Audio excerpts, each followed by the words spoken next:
มันก็บ่ได้มีปัญหาแค่ว่าเฮาเฮ็ดบันทึกไว้บ่ให้ขายเพราะฉะนั้นแค่นั้นแหละสิ่งที่เฮาต้องการคือบ่ให้ขายโดยสิผิดสิให้สิเถียงกับลูกกับเมียกับเต้าอย่างกับอย่างแล้วแต่เพื่อนชาตินี่ให้อยู่นี่ได้คือเก่าสินะบ่ให้เกี่ยวข้องกับเพื่อนสินะบ่ให้ขายคืออยากให้ได้อยู่ได้เช่าตลอดไปนั่นแหละเนาะถูกแล้วคนความทุกข์จากแม่เพชรกับเบาแซนเบาซาลี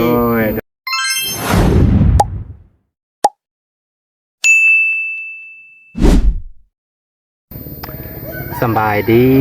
พ่อแม่พี่น้องลุงป้านาหลานและสบายดีพ่อแม่พี่น้องที่อยู่ฝั่งไทยสวัสดีครับ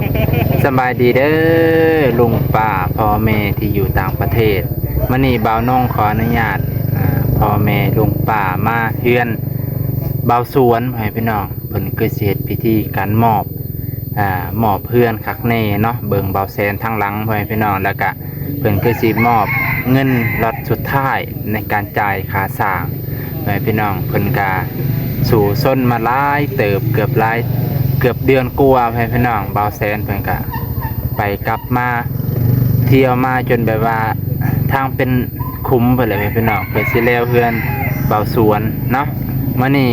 บ่าวน้องก็เลยเห็นบ่าวแสนเพิ่นกำลังจะเฮ็ดพิธีมอบเพื่อนแล้วก็มอบเงินที่ค่าสร้างเนาะว่าซั่นเถอะเนาะมื้อนี้บ่าวน้องสิพาพ่อแม่ลุงป้าเบิดสุขุทุกคนไปรับชมนํกันขอบมกขอบใจขอบพระคุณทุกคนเด้อลุงป้าพ่อแม่ที่ซัพพอร์ตบ่าวน้องไปเบิ่งนํกันเลยพ่อแม่พี่น้อง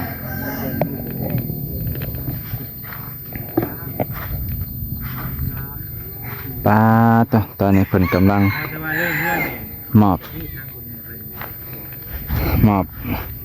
มอบเพื่อนเนาะไปพี่น้องเพิ่นกำลังจะมอบเพื่อนให้บ่าวสวนเพราะว่าบ่าวสวนเพิ่นกำลังเพื่อนเพิ่นคือสิแล้วเลยไปพี่น้องนะเพิ่นก็ถือว่าทั้งเทิงนะเพิ่นเฮ็ดแล้วเพิ่นใส่ทั้งเทิงแล้วเลยไปพี่น้องสวยงามเลยเนาะ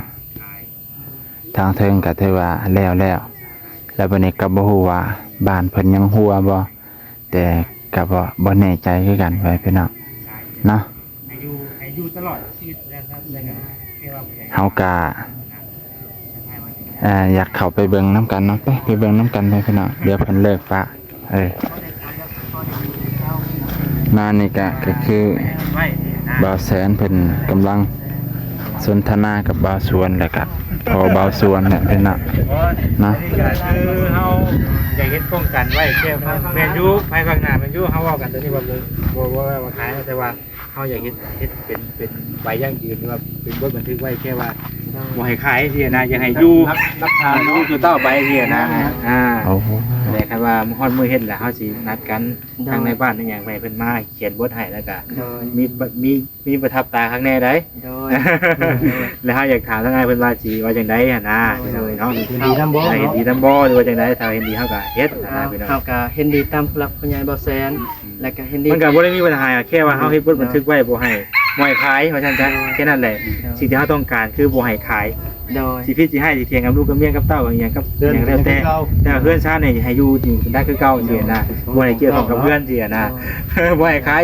คืออยากให้ได้อยู่ได้เช่าตลอดไปนั่นแหละเนาะถูกแล้วคนความทุกข์จากแม่เพชรกับเบาแซนเบาซาลีครอบครัวมาโฮมพร้อมหน้าพร้อมตาเด้อทางก่อนโดยสบายดีกับเบาซาลีกับเบาเล่าค่ะเพิ่นกับเอ้ยไล่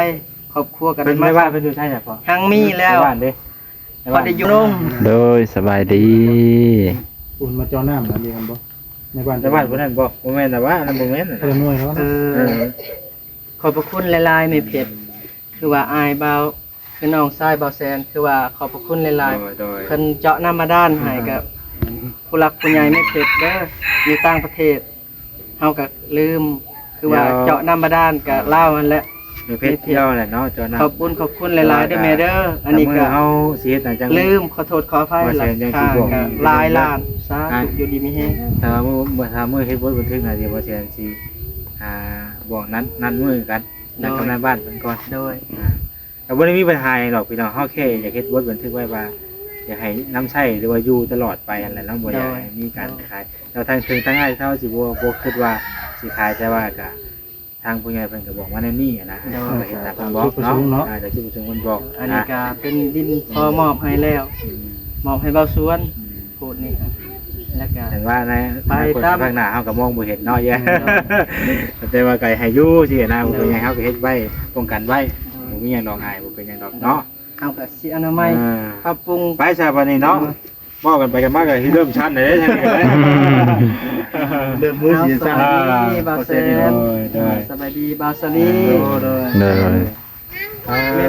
บ่นุ่งก็กำลังมาเนาะบ่นุ่ง เลย ขนาดเนาะทางนี้เนาะ ตกคักตกแน่ตกแต่เช้าจนฮอดแรง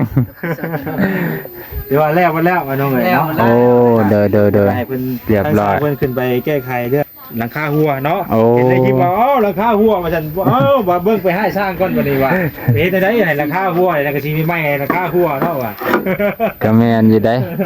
เดี๋ยวเพิ่นแก้แล้วเลยเนาะ แก้ไขได้แล้ว โอ้ ซิลิโคนใช้ เด้อ น็อตลงไปอีกยิงน็อตลงไปอีกว่าให้มันแน่นกว่าเก่า โอ้ บางทีลูกยางมันยังบ่ทันได้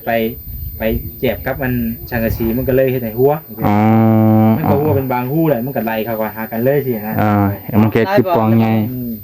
7-8บอล โอ้7-8บอล ว่าแบบทันชักสีแบบมัน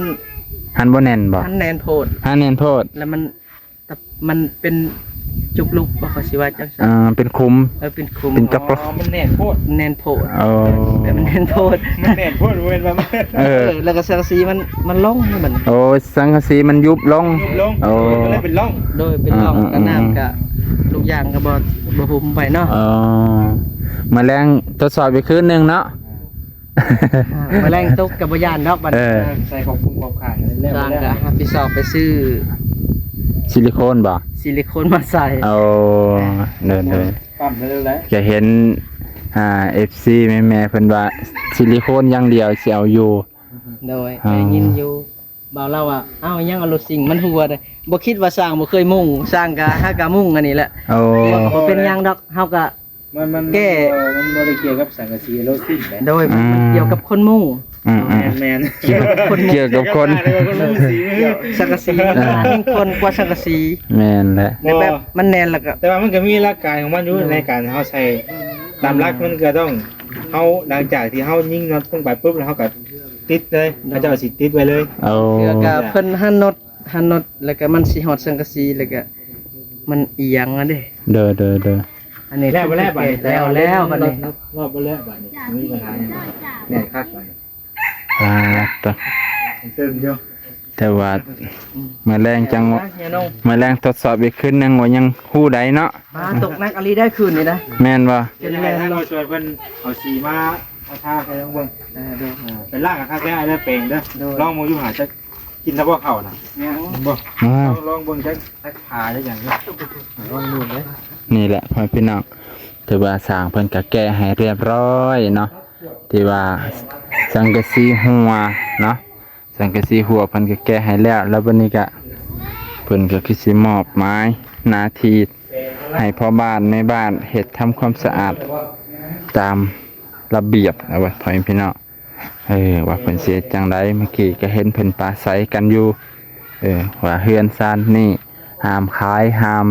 จำนำเด็ดขาดเนาะเพราะว่าเพิ่นถือว่าเป็นทรัพย์สินทางทรัพย์สินทางไหนแหละทางครอบครัวแหละแล้วก็เป็นทรัพย์สินให้อยู่มั่นคงตลอดห้ามขายห้ามจำนำเด็ดขาดเนาะเด็ดขาดไว้ซั่นเถอะเพราะว่าถือว่าเป็นทรัพย์สินที่สายบุญที่เพิ่นอนุเคราะห์สงเคราะห์เมตตาซอยเรือคักแน่ก็ห้ามไปจำนำอันนี้ก็บ่ควรเนาะไปพี่น้องอันนี้ก็บ่าวน้องก็มาเพิ่มเติมเสริมให้ฟังอีกเทื่อนึงเนาะถือว่าเพิ่นก็เฮ็ดคักอะลีต่างแต่ว่าสังกะสีหัวแล้วเพิ่นก็แก้ไขเรียบร้อยไปพี่น้องโอ้เพิ่นมาใส่อันนี้ให้ไปพี่น้องเพิ่นใส่อันนี้ให้แล้ววันนี้ก็เฮ็ดให้งามขึ้นบ่น้องบ่ฮู้ว่าเพิ่นเพิ่นจะใส่อีหยังเนาะมาเบิ่งโอ้เพิ่นใส่อันนี้ไปพี่น้องน่ๆๆโอเคเข้าใจแล้วมันเป็นอย่างนี้บ่น้องก็บ่เคยเห็นจักเทื่อเฮือนแบบนี้นะครั้งแรกครั้งทำอิฐ ก็เลยบ่เข้าใจว่าเพิ่นใส่หยังโอเคไปพี่น้องแต่ว่าแล้วเนาะต่อบ่าวน้องกับบ่ฮู้ว่าครั้งต่อไปสิได้เข้ามาอีกบ่เนาะเฮือนแล้วแล้วก็จักสิถ่ายอีหยังไปพี่น้องจักสิถ่ายหยังบัดนี้ก็สิไปตามยถากรรมของบ่าวน้องแล้วบัดก็สิถ่ายให้พ่อแม่พี่น้องลุงป้าเบิ่งทั่วๆไปเด้อบางเทื่อก็การไปสัญจรก็ยากขึ้นกว่าเก่าให้พี่น้องรถลานยานพาหนะน้ำมกน้ำมันก็โอ้ยคือว่าละต้นทุนบ่คือกันให้พี่น้องเนาะต้นทุนบ่าวน้องอยากสู่อยากซนอยากเป็นคือเพิ่นแหละอยากมีคือเพิ่นแต่มันก็เป็นเหตุจังได๋ได้มันบ่มีสู่มาจนเกือบเดือนกว่าแต่ว่าผ่านกดไปแล้วพี่น้องเดี๋ยวสิให้เบาแสนเพิ่นแนะนำแก้ไข